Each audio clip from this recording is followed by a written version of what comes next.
Hello everyone, गेजन success point में आपका स्वागत है। तो आज हम करेंगे चैप्टर 11 का इलिस्ट्रेशन नंबर 11 करेंगे हम। ये हमारे कुछ प्रैक्टिस के तौर पर है कुछ क्वेश्चन। तो देखो, वैसे तो हमने डबल कॉलम कैश बुक के 2-3 क्वेश्चन कर लिए हैं, पर फिर भी एक प्रैक्टिस के तौर पे कुछ और कर लेते हैं। तो चलो, इससे पहले हम क्वेश्चन करें, इससे पहले हम क्वेश्चन को स्टडी करते हैं। हमारे ये इलिस्ट्रेशन नंबर 11 है, जिसको हम रीड करें, उसके बाद इसको कॉपी में हम सोल्व करेंगे। तो ये दिया हुआ है 11 इलिस्ट्रेशन डी.के. गोयल की बुक से। पेज नंबर है 11.30। Enter the following transaction in A cash book with cash and bank column, यानी कि कैश एंड बैंक कॉलम दोनों बने ऐसी कैश बुक में आपको पोस्टिंग करनी है। And also pass necessary entries in journal, और कुछ ऐसी एंट्री जो कैश बुक में नहीं लिखी जाएगी उनकी आपको जर्नल में एंट्री भी करनी है। तो मैं इसमें मैक्सिमम की आपको एंट्री करके ही समझाऊंगी पोस्टिंग कैसे की जाती है। तो 1 जनवरी को देख रखा है बैंक ओवरड्राफ्ट क्रेडिट साइड में आ जाएगा, cash in hand debit side में कैश कॉलम में, और बैंक ओवरड्राफ्ट बैंक कॉलम में credit side. Purchase good 40,000, trade discount 15, IGST 12%। Purchase किया है यहाँ। और payment made by cheque, payment made by cheque है, तो इसका मतलब है कि क्रेडिट साइड में बैंक कॉलम में आएंगे। इनकी कैलकुलेशन आपको सिखाऊंगी कि किस तरह करनी है। 6 तारीख को sold goods for 30,000, trade discount 10%, IGST 12, और पेमेंट रिसीव्ड बाय चेक, यानी कि इसकी पेमेंट रिसीव किया अपने चेक से। Check received from S Nair से चेक रिसीव किया एंड डिस्काउंट अलाउड। अब देखो, इसके बारे में ये नहीं कह रखा कि चेक रिसीव तो कर लिया, बट डिपॉजिट हुआ है नहीं हुआ है इसके बारे में नहीं कह रखा। तो इसका मतलब ये चेक रिसीव ही किया है, तो इसकी केवल आपको जर्नल में एंट्री ही करनी है। 7 तारीख को कैश बुक में पोस्टिंग नहीं करनी। 9 तारीख को देखा है check receive from S Nair deposit into bank. अब ऊपर वाला जो चेक है वो डिपॉजिट करवाना है आपको 4,000 का। ये चेक 12 तारीख को चेक पेड टू राधा को चेक से पेमेंट की एंड डिस्काउंट रिसीव 2500 पे किए और 50 रुपीज़ रिसीव की है। 15 तारीख को एस नायर चेक डिसऑनर, जो एस नायर का चेक बैंक में डिपॉजिट करवाया था वो डिसऑनर हो गया है, अपोजिट पोस्टिंग हो जाएगी। Money withdraw from bank for office use, office use के लिए निकाले हैं आपने, तो कॉन्ट्रा एंट्री होगी इसकी। Fee for children paid by cheque, देखो फी किसकी है, बच्चों की, तो इसका मतलब क्या होगी, ये ड्राइंग होगी 75 rupees. Cheque receive from Heera and endorse it to Sunita on 27 January. तो यहाँ देखो, हमने हीरा से चेक रिसीव किया है, ठीक है, 25 तारीख को। इट मीन्स 25 तारीख को पोस्टिंग नहीं करनी, केवल चेक रिसीव हुआ है, डिपॉजिट नहीं हुआ है। तो ये आपको जर्नल में एंट्री करोगे हीरा से चेक रिसीव करने की। इंडोर्स टू सुनीता, 2 दिन के बाद आपने सुनीता को इंडोर्स कर दिया, तो इसकी भी जर्नल में ही एंट्री करनी है, कैश बुक में पोस्टिंग नहीं होगी। बैंक चार्जेस 20 रुपीज़, यह बैंक ने चार्ज किया है क्रेडिट साइड में, चार्जिंग में आप बैंक कॉलम में डाल देंगे। 31 तारीख को कह रहा है, ये बहुत ही इंपॉर्टेंट पॉइंट है, मैं इसको दोबारा से लगाती हूँ। ये 31 जो पॉइंट है ये वेरी वेरी इंपॉर्टेंट पॉइंट है। ये कह रहा है paid into bank the entire balance after remaining 700 at office. अब मान लेते हैं कि महीने के एंड में आपके रुपए बच जाते हैं, एग्जाम्पल लेते हैं 5700 रुपए बच जाते हैं, ठीक है, बैलेंस निकल जाता है, आपके पॉकेट में रह जाते हैं। ये लाइन कह रही है paid into the entire balance after remaining 700 office. इसमें से ये कहते हैं 700 तो ऑफिस में रखनी है, ऑफिस में रखनी है, उसको क्या लिखेंगे, बैलेंस CD, ठीक है, बाय बैलेंस CD लिखोगे ऑफिस में रखने वालों को। और बाकी कितने बचे, इसमें से ये 700 लेस कर दिए तो ये 500 बच गए, इनके आप कॉन्ट्रा एंट्री करके डिपॉजिट कर दोगे बैंक में। आए समझ में, यानी कि जो ऑफिस में रखने के कहे हैं वही आपकी बैलेंस CD होगी। इसके अलावा जो टोटल बैलेंस 5700 बचता था, 700 बाय बैलेंस CD के अंदर रख लोगे, बाकी जो 5000 है वो आप कॉन्ट्रा एंट्री करके इनकी पोस्टिंग कर दोगे। तो अब हम इसको कॉपी में करते हैं। तो क्वेश्चन मैंने आपको रीड करवा दिया है, अब मैं क्वेश्चन को जैसे जैसे बोलती जाऊंगी साथ साथ आप अपनी बुक में मिलाते जाना और अगर आपके पास ये सेम बुक नहीं है तो भी कोई बात नहीं है, आपने क्वेश्चन पढ़ लिया है, समझ लिया है उसको, या तो कॉपी में नोट कर लो और इसको देखते जाओ, साथ के साथ इसको करते जाओ। तो इसमें दे रखा है क्वेश्चन 11 के अंदर जनवरी 2018 का है, कैश बुक का परफॉर्मा हमारा बन चुका है। तो जनवरी 18 इसमें दे रखा है बैंक ओवरड्राफ्ट। आपको पता ही है कि बैंक ओवरड्राफ्ट कहाँ लिखा जाता है, credit side, by balance BD के नाम से लिखा जाता है। कौन से कॉलम में, बैंक कॉलम में लिखेंगे 12,000। इसके बाद है cash in hand. Cash in hand कहाँ लिखा जाएगा, टू बैलेंस बीडी, ये है हमारे 2300, ये हम कैश कॉलम में लिखेंगे। नेक्स्ट है purchase good for ₹40,000, trade discount 15%, IGST 12%, payment made by cheque. परचेज किया है, पर इसके साथ आपको देखना है कि देखो परचेज आपकी, इसको हम लिख लेते हैं, किस तरह से करेंगे। परचेज कॉस्ट कितनी है आपकी, हमने परचेज किया है 40,000 का, ठीक है। इसके अंदर से आप लेस करोगे, लेस आपको करना है, ट्रेड डिस्काउंट को TD लिखती हूँ 15%, तो ये आपका आ जाता है 6,000, ठीक है। अब अमाउंट बची 34,000। अब आपका ऐड करना है इसके अंदर IGST। IGST 12% है, वो किस पे कैलकुलेट होगा, ट्रेड डिस्काउंट लेस करने के बाद जो अमाउंट आती है उस पे IGST कैलकुलेट होता है, ये ध्यान रखना आपको। इस अमाउंट पे नहीं, अगर ये अमाउंट आफ्टर उसके दे रखी है ट्रेड डिस्काउंट के, तो इस पे होगा, या ये कह सकते हैं कि ट्रेड डिस्काउंट देने के बाद जो अमाउंट आएगी उस पे कैलकुलेट होगा। तो 34,000 जो अमाउंट है उस पे 12% IGST आपका होगा 4,008 रुपीज। तो आपकी ये अमाउंट जो है इतने का आपने परचेज किया है। तो परचेज किया है और पेमेंट कैसे की है, चेक से की है। तो ये तारीख कितनी है, ये हमारी 5 तारीख है, तो हम 5 तारीख को यहां लिखेंगे by purchase. By purchase payment कितने से किसे की है, चेक से। कितने अमाउंट की, 34,000। अगर चेक से पेमेंट की है तो IGST भी सेम यहां साथ के साथ हम लिखेंगे इस तारीख को ही, बाय IGST अकाउंट 12%, ये देना जरूरी है। तो ये 4,080 रुपीज हमने बैंक कॉलम में शो कर दिए। अब आता है sold goods for 30,000, trade discount 10%, IGST 12%, payment received by cheque. Receive किया है, यहाँ पे हमारा है हमने गुड्स सोल्ड की है, ठीक है, तो हम लिखेंगे गुड्स सोल्ड। अमाउंट कितने की है, ये है आपकी 30,000 की। इसमें से आप लेस करोगे ट्रेड डिस्काउंट। ट्रेड डिस्काउंट 10% दे रखी है, तो 3,000 हो जाएगी, इस पे 10%, 27,000 अमाउंट बच गई। इसमें ऐड करो आप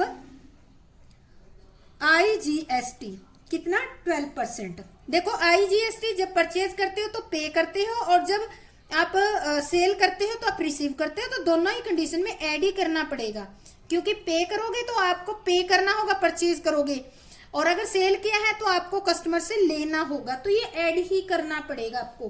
तो ये आपका 12% इस पे करेंगे तो ये हो जाएगा 3,240 रुपीज हो जाएगा। इसको हमने किससे लिया है, चेक द्वारा पेमेंट ली है। कितनी तारीख को है ये, 7 तारीख को। तो हम लिखेंगे 7 तारीख को, 6 तारीख को है, सॉरी 7 को नहीं है, टू सेल्स अकाउंट। कितने रुपए हो गए हमारे, ये देखो हमने कैलकुलेट किया ना 27,000, और ये तो ये हो गए हमारे 27,000। और यहां लिखेंगे सेम टू IGST अकाउंट 12%। ये कितना आपका 3,240 रुपीज, ये हो गया हमारा। इसके बाद 7 तारीख को कह रहे हैं check receive from S Nair, discount allowed. S Nair से चेक रिसीव किया है और डिस्काउंट अलाउड किए, बट ये दिया नहीं है कि चेक जमा करवाया नहीं करवाया, कोई डेट नहीं दे रखी, तो सीधी सी बात है कि इसमें तो पोस्टिंग होगी नहीं, उसकी हम क्या करेंगे, जर्नल एंट्री करेंगे। तो 7 तारीख को हम यहाँ लिख लेंगे 2018 और ये जनवरी 7, इसकी एंट्री करेंगे हम चेक इन हैंड। चेक हमारे हाथ में तो आ गया, डेबिट कितने रुपीज का है, 4000 रुपीज का चेक मिला है, और डिस्काउंट अलाउड की है, ठीक है, ये भी डेबिट करेंगे 200 की। और 2 किसका था ये लेन देन, किससे था, 2S नायर, तो ये 4200 का हो गया। तो 7 तारीख को जो है यहाँ पोस्टिंग नहीं होगी, इस एंट्री को देख के आप पता लगा सकते हो। तो हम क्या करेंगे, इसकी जर्नल में एंट्री कर देंगे। 7 तारीख के बाद नेक्स्ट आती है हमारी 9 तारीख। 9 को क्या कर रखा है, check receive from S Nair deposit into bank. अब देखो 9 तारीख को ये वाला जो चेक था ना हमारा, ये बैंक में डिपॉजिट करवा दिया, बैंक में डिपॉजिट करवा दिया, तो ये चेक हमारे हाथ में था, वही चेक डिपॉजिट करवाया है। तो हम यहां लिखेंगे 9 तारीख को to cheque in hand. Cheque in hand कितने रुपीस का था, 4000 का बैंक में डिपॉजिट हो गया हमारा। अब 12 तारीख को cheque paid to Radha, Radha को एंड डिस्काउंट रिसीव्ड। राधा को हमने चेक दिया है, तो चेक द्वारा पेमेंट की है और उससे डिस्काउंट ली है, ठीक है। तो राधा को कितने रुपए का चेक दिए, राधा को हमने दिया 2500 का चेक, और डिस्काउंट कितने ली हमने, सॉरी 2500 का, इसमें अमाउंट बढ़ेगी, टू बैंक अकाउंट 2500 और टू डिस्काउंट रिसीव्ड। डिस्काउंट हमने इससे ली है 50 रुपीज की, तो टोटल कितने का हो गया, राधा का ट्रांजेक्शन हमारा हो गया 25,050 रुपीज का, क्योंकि चेक कितने का है 2500 का। इस डिस्काउंट रिसीव्ड की कोई एंट्री नहीं होगी, क्यों नहीं होगी, क्योंकि इसका बैंक कॉलम से कोई लेना देना नहीं है, केवल 25,000 है, उसमें बैंक को क्रेडिट कर रखा है, और इसमें हम क्या करेंगे, बैंक के क्रेडिट साइड में पोस्टिंग करेंगे। तो ये तारीख हमारी है 12 तारीख दे रखी है, और हम पोस्टिंग करेंगे बाय राधा। राधा को हमने पेमेंट की है, चेक से की है, तो हमारा आ जाएगा बैंक कॉलम में 2500 का, ठीक है। आगे कह रहा है एस नायर चेक डिसऑनर्ड। अब देखो ये जो एस नायर का चेक था ये है 15 तारीख को। 7 तारीख को जो चेक इससे मिला था वो चेक हमने 9 तारीख को बैंक में डिपॉजिट करवा दिया। अब ये चेक बैंक ने रिजेक्ट कर दिया, तो वो चेक वापिस आएगा। उस चेक को क्या आप अपने पास रखोगे, नहीं। 15 तारीख को ये चेक आप किसको दे दोगे, एस नायर को भेज दोगे। S Nair account debit to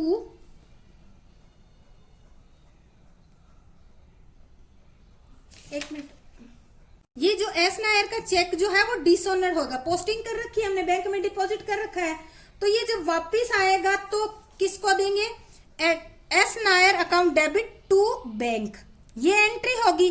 तो ये एंट्री होगी तो यहाँ बैंक आ गया, तो बैंक के क्रेडिट साइड में पोस्टिंग करेंगे। और ये तारीख आपकी दे रखी है 15 तारीख, तो 15 तारीख को तो हम एंट्री करेंगे by S Nair, S Nair account.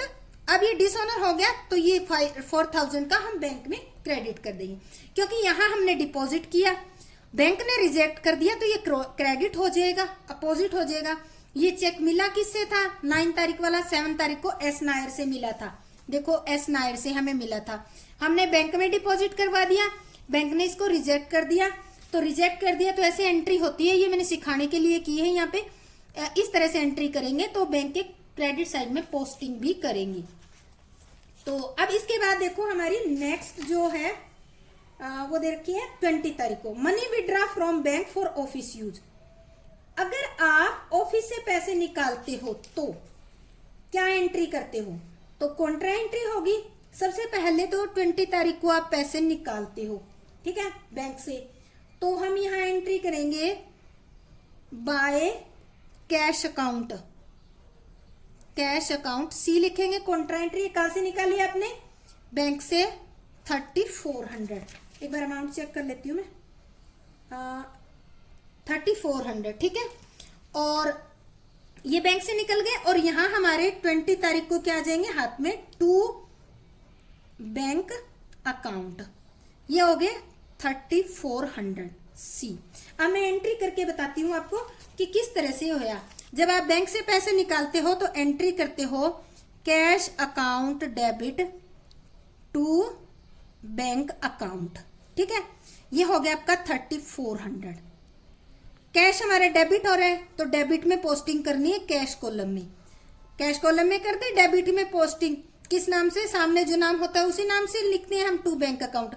Bank को क्रेडिट किया है तो क्रेडिट में पोस्टिंग कर दी बाय कैश अकाउंट, और बैंक कॉलम में हमने 3400 पेमेंट ये पोस्टिंग जो है कर दी है। 20 के बाद आता है 23, fees of children paid by cheque. जो बच्चों की फीस है वो चेक से पेमेंट की है, तो सीधी सी बात है बच्चों की फीस क्या आ जाएगी, ड्रॉइंग, बाय ड्रॉइंग। और ये क्या है, ये बैंक चेक से दी है तो 75 रुपीज बैंक कॉलम में लिखे जाएंगे। अब देखो 25 तारीख को दे रखा है चेक रिसीव फ्रॉम हीरा, हीरा से चेक मिला है, ठीक है। हीरा से जब चेक मिलेगा तो ये 25 तारीख है, यहाँ पे मैं लिखती हूँ, जर्नल में पोस्टिंग कर रही हूँ। हीरा से चेक मिला है तो हम एंट्री करते हैं cheque in hand account debit to Hira, ठीक है। और कितने रुपए का है, 4500 का हमने पोस्टिंग कर दी। अब 25 के बाद 27 तारीख को क्या कह रहा है, ये हीरा वाला चेक है, and endorse it to Sunita on 27 तारीख। ये जो चेक था वो 27 तारीख को सुनीता को बेच दिया, दे दिया। तो हम अब एंट्री क्या करेंगे, Sunita account debit to cheque in hand. अब ये चेक किसके पास चला गया, 4500 वाला सुनीता के पास चला गया है। तो ये दोनों एंट्री है इनकी, कहीं भी कैश बुक में पोस्टिंग नहीं होगी। इसके बाद आता है 27 तारीख को 27 को बैंक चार्जेस। बैंक चार्जेस जो होता है वो आपके लिए क्या होता है, एक एक्सपेंसेस होता है। तो 27 तारीख को आप पोस्टिंग करोगे by bank charges, 20 rupees bank charges जो बैंक है आपके अकाउंट में से डिडक्ट करेगा। अब इसके बाद next very very important point आता है, और वो पॉइंट है आपका क्या रखा है, paid into bank the entire balance after remaining ₹700 at office, ठीक है। ये कह रहे हैं जो भी आपका यहाँ बैलेंस निकलता है उसमें से 700 तो आपको ऑफिस में रखने, यानी कि ऑफिस मतलब बैलेंस सीडी रखनी है, और बाकी आपको डिपॉजिट करवा देनी है। तो इसको हम करते हैं, सबसे पहले हम इस एंट्री को करने से पहले टोटल कर लेते हैं। तो अब हम लिखते हैं यहाँ डेबिट का और यहाँ क्रेडिट का टोटल, ठीक है। सबसे पहले कैश का करते हैं, कैश का कर लिया हमने। कैश का डेबिट का टोटल आता है 5700, और क्रेडिट का टोटल आपका आता है, क्रेडिट में तो कुछ है ही नहीं, ठीक है, क्रेडिट में तो कुछ भी नहीं है। तो अब देखो ये कह रहे हैं यहाँ इसका टोटल हम यहाँ लिख लेते हैं, यहाँ पे कर लेते हैं इसकी 2 लाइन छोड़ के। डेबिट का टोटल आ गया 5700, और क्रेडिट में देखो कोई कैश की आइटम नहीं है, पर क्वेश्चन में ये कह रखा है कि 700 आपको रखने हैं। 700 रखने के बाद जो रुपए 57,000 है उनमें से 700 आपको कैश में रखने हैं, तो हमने यहाँ रख लिए। ये आपके 31 जनवरी को क्या होगी, बाय बैलेंस सीडी होगी, 700 रख लिए। पर अब देखो हमारा ये क्या है, ये 500 का और बैलेंस हो गया, इसको बैंक में डिपॉजिट करवा देते हैं। बैंक में डिपॉजिट करवाते हैं तो आप एंट्री क्या करते हो, बैंक अकाउंट डेबिट और टू कैश अकाउंट। तो बैंक कॉलम को आपने डेबिट किया, कैश को क्रेडिट किया है, तो कैश को क्रेडिट किया तो 31 तारीख को ही आएगा बाय बैंक अकाउंट। ये 5700 है। अब देखो इसको समझाती हूँ, आपके पास बचे हुए हैं 5700, ठीक है। इसमें से 700 ऑफिस में रखने हैं, ऑफिस मतलब सीडी रखनी है आपको, बैलेंस सीडी, ठीक है। बाकी बच गए 5000। इसको आपको बैंक में डिपॉजिट करवाने हैं, ठीक है। ये इस तरह से करना है, ये यहां उठा के रख दिया, पहले इसका टोटल कर लो। इसमें से ऑफिस में रखने के लिए जितना भी कहा है उतना आप इसमें सीडी के अंदर रख लो। यहाँ तो देखो इस साइड कुछ आइटम नहीं थी, हो सकता है कुछ आइटम हो, तो भी हम क्या करेंगे, इसका टोटल यहाँ करके और डिफरेंस निकाल लेंगे। डिफरेंस निकालने के बाद जो कहा होगा बैलेंस रखने के लिए वो रख लेंगे, और बाकी को हम क्या करेंगे, डिपॉजिट कर देंगे। तो 5000 आता है, वो डिपॉजिट हमने कैश में से निकाल लिया, और डिपॉजिट कॉन्ट्रा एंट्री करेंगे, ये ध्यान रखना। और यहाँ लिखेंगे बैंक अकाउंट में डाल देंगे to cash account, contra entry, यहाँ 5000 होगी आपकी। कैश का कॉलम आपका कंप्लीट हो गया है, ठीक है, 5700। अब हम करते हैं टोटल, बैंक कॉलम का टोटल करते हैं। बैंक का टोटल करेंगे तो देखो डेबिट का टोटल आपका आता है 39,240 और क्रेडिट का टोटल आता है 60,075 रुपीज। तो क्रेडिट ज्यादा है, डेबिट कम है।